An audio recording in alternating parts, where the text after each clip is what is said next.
What is going on, collective, and welcome back to the first video of the year. Now I know I broke my streak of uploading every week, but it's been rough. Usually with work, it is extremely busy working at a hotel, and with everything going on, all the holidays in the beginning of the year and at the end of the year, it's just way too much for me to handle. So forgive me. But I am assuring you that I do have a lot more in the works, and I will be returning to a weekly schedule, so don't trip, okay? With that being said, thank you so much for clicking on the video. Let's get started. Mystical Ninja starring Goemon is one of those very obscure games that if you've never owned a Nintendo 64, you most likely don't know about the game. Because a lot of people who did own the 64 has overlooked this game. Now, it is one of those games that are similar in nature to Super Mario 64, Ocarina of Time, and again, it's very heavily overshadowed by it, even though this is Konami's 13th game in the series. In the main series.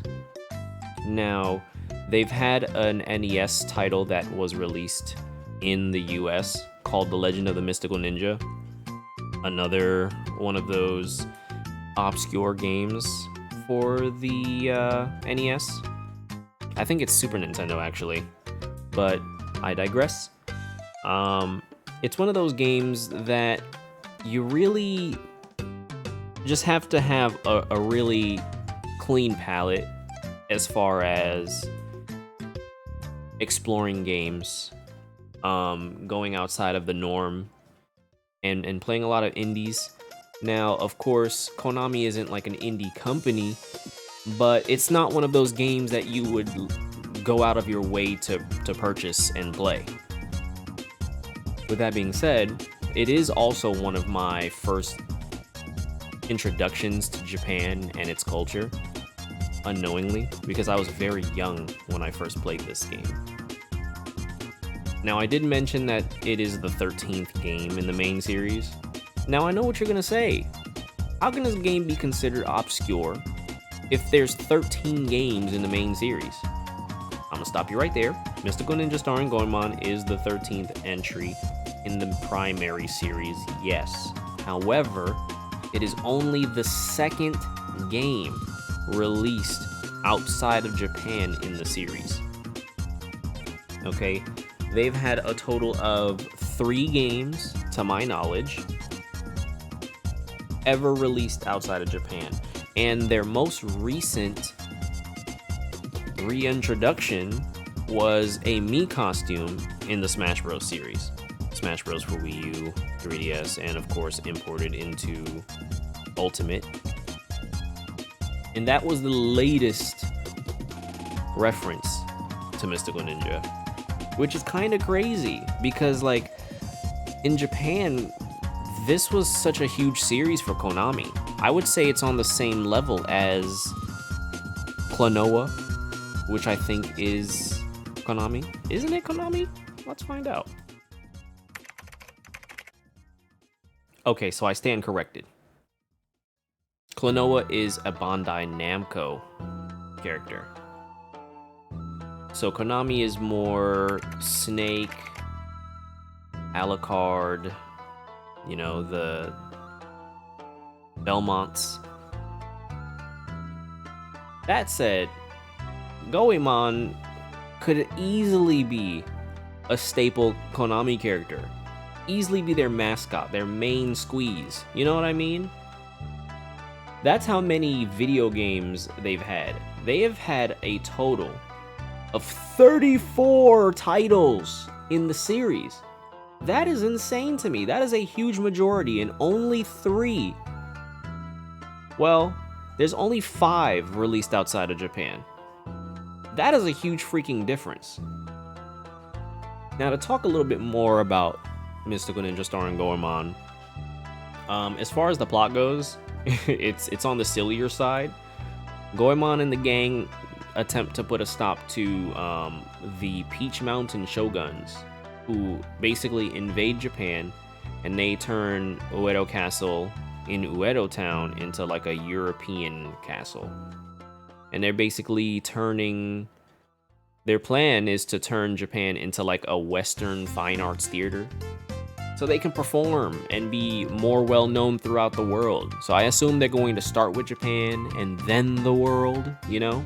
But like I said, it's a very silly premise, a very silly plot, but you don't find that part out until kind of later into the game. And there is some comedy bits in Mystical Ninja. It starts off pretty like on the unusual side. You know, you meet the two main characters and one of them is butt naked. That's how the game starts you out, okay? So you know you're in for a ride with it. And as far as the gameplay goes, it's pretty standard to like N64 platformers. There's 4 main characters, but you start off with 2, and throughout the adventure you will run into the others. I don't want to get too into the characters themselves, so I'll give them like base descriptions. So there is the primary character, his name is Goemon. Of course, the game has his name in the title. He wields the pipe weapon, and he has like two-tone color hair. He has like blue spiky hair with like black undertones. It describes him as more like hot-headed, but he's like the leader of the gang. And you also have Ebisumaru, who you also start off with. He's the chubby character, kind of perverted according to his bio, and Goemon's best friend. He has the hammer weapon, and of course, when I mention the weapons, they all play exactly the same. Now, each of these characters have their own unique abilities, and their own weapons. Now, their primary weapons, they all do the exact same. They all feel the same when you play the actual game, but it's their extra weapons and abilities that kind of differentiate the characters, especially with how the dungeons themselves go, or the castles, which I'll get into in a second. You also have Yae, who is a green-haired katana-wielding, I think she's a detective of some sort, but she's also a ninja. You run into her shortly after like the first dungeon, and she's probably my favorite character. But when I was in the younger stage, I played a lot of Sasuke, who is the last character that you run into, the mechanical ninja. He wields like kunais. He's like on the shorter side. He's real agile. Freaking love him. That covers all the main protagonists. Now, their primary abilities that kind of separate them, you have Goemon. He can basically turn into a Super Saiyan, and that ability allows him to push like heavy blocks. You have Ebisumaru. He can shrink in size. Yae can turn into a mermaid, and then Sasuke gains like a high jump. Now, each of these abilities differentiate them enough where when you run into these castles, it really puts their abilities to use. And of course, there's things outside of in the overworld that, you know, can use their abilities as well, so you can unlock extra things, extra content, find little lucky cats. The overworld itself is on the emptier side, and all of the enemies in the overworld are extremely simple. It's honestly, I mean, I can't really even say that, because back in the day, there are sections that I used to have a lot of problems with, and I remember seeing like game over screen a couple times, but you know, at the end of the day, I'm much older now. I'm much more adept with video games, and like, as it is now, it's extremely difficult to get a game over in this game. I feel like maybe it's because I know about the game and I used to play this game a lot, and maybe it's because of my experience, but I doubt even the most like seasoned like video game players would be able to even get a game over in this game if they tried, you know? It's very difficult. in hindsight. But it's good for the younger ages, for especially. But like I said, a lot of the enemies, their designs are very simple, and they pretty much go down with 1 to like 3 hits.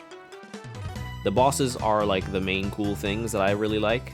I enjoy the bosses a lot. I very much so enjoy the music. Oh my goodness. Like you've been listening to some music in the background, of course, but you just got to listen to some of these. Now, when I mention the music, like there's a lot of OSTs that I listen to daily. One of which is Bomberman Hero. You know, there's at least 2 songs on Bomberman Hero that get played a lot. Okay? And it's still a very popular soundtrack. No one really talks about the game, but a lot of people talk about the soundtrack. And the soundtrack is the main thing that like really drives the popularity for the game. I feel like the Mystical Ninja starring Goemon game, like that game right there has some freaking songs that I put on the same level. But I feel like, oh man, I can't even compare and say like it has more like bangers than Bomberman Hero, because they're both so good. They're both so good. There's so many songs, and I know you've been hearing a lot of them in the background, but if you really like listen to the OST, it is insane. But there's 3 songs in particular that I freaking love, bro. But most likely you've been hearing it throughout the video anyway, or you will hear it. You will be able to determine which ones are my favorite, I'm sure. And if you take a listen to it too, I know for a fact that you'll walk away with some favorites. It doesn't miss. Now, there's a lot to this game that I'm letting on. Yes, it is on the easier side, especially if you are used to platformers, for sure. But the scope of the game is huge, and they have so many, like, they have a few dungeons, and the dungeons are the primary highlight of this game. Like, those dungeons in this game are immaculate. I love the designs of all the levels. I love the characters and the personality to the game. I think my primary issues with this game is the camera. There are no dedicated buttons for cameras in this game, okay? I mean, there's the C up button, I believe, or C down, one of the two. I think it's C up. That allows you to go into, like, basically first person so you can look around. But to turn the camera, you have to stay still for like a second. And then the camera will slowly pan towards their backside. And that can get annoying, especially if there's like walls in the way and the camera decides to turn in like in the direction where, you know, the wall will be in the way, and then it just stops because it doesn't go through the wall. The camera doesn't go through the wall, so it stops where, you know, that where it can no longer go. So that's one of the more annoying things about the game. And some of the overworld, of course, like I said, it is empty, you know, because the enemies are kind of so simple that they don't really place them anywhere. The villages themselves are populated enough where it feels lively, but the overworld, like outside of the towns and the castles, it's very empty. So you're doing a lot of just kind of walking around. You'll maybe see the occasional 1 or 2 enemies, but you do one swipe at them and you know, they're basically done. You have such a huge scope of a game, and of course you're never gonna know where you need to go unless you're doing a lot of like exploring and you're reading the signs. A lot of people pass up the signs a lot, and that was a huge mistake when I was younger, because I would just walk around until I found something. I remember there being a part of the game where I had no freaking idea what I had to do.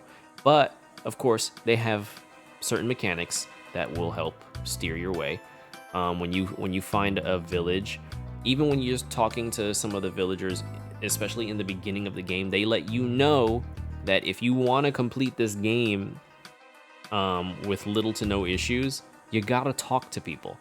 So you talk to a lot of the people, and some of them will give you like kind of clues on what to do so you can proceed. Or alternatively, you can go to the Plasma Man, who is the fortune teller of the game, and he kind of basically tells you straight up. Now, where everything is a different story, because you have like a bit of a map, but that doesn't tell you where everything is. It just shows you where entrances are. But I mean, you know, it's kind of a simple game, so you do a little exploring here and there, and you'll find everything that you need. I remember there's one specific town that I continuously get lost in, even to this day, because all the entrances look the same, you know, and it's just it's a bit much. You can get lost, of course, but I guess that's kind of the fun in it, at least for me. I never had a bad time with this game, even with those slight gripes of kind of getting lost or whatever, because the music is such a bad. And usually it's just navigating like the actual towns that can get confusing, because I like to explore, but some places, especially in that one town, and if you play it, you'll know exactly which town I'm talking about, that you will easily get lost in, because everything looks so freaking like samey. But that being said, this game was a big part of my childhood, and outside of introducing Japan as a whole to me, it has like certain platforming elements that I love, and it has very likable characters and robot fights. I never mentioned Impact. So when you get through some of the dungeons, they will eventually summon this robot called Impact, and he kind of looks like Goemon, but I think he's sentient. But you do this entire musical intro for Impact, and then you do this whole running like mini game where you have to like navigate, and it's kind of like a mini game. You're running, and it's like a rail type of game where your destination is clear. He's going straight, but you navigate left and right to kind of dodge obstacles, but you can punch or shoot like tiny enemies, and you're basically mowing over everything that's in your path. And then when you reach the end, while the instrumental of the theme song plays, you have this huge like robotic fight where now you're in basically the eyes of Goemon, controlling Impact to like land punches and shots and the chain pipe to grab onto your giant robot adversary, and it's a fun time. There's so many things to this game, and they do build on it with the sequel,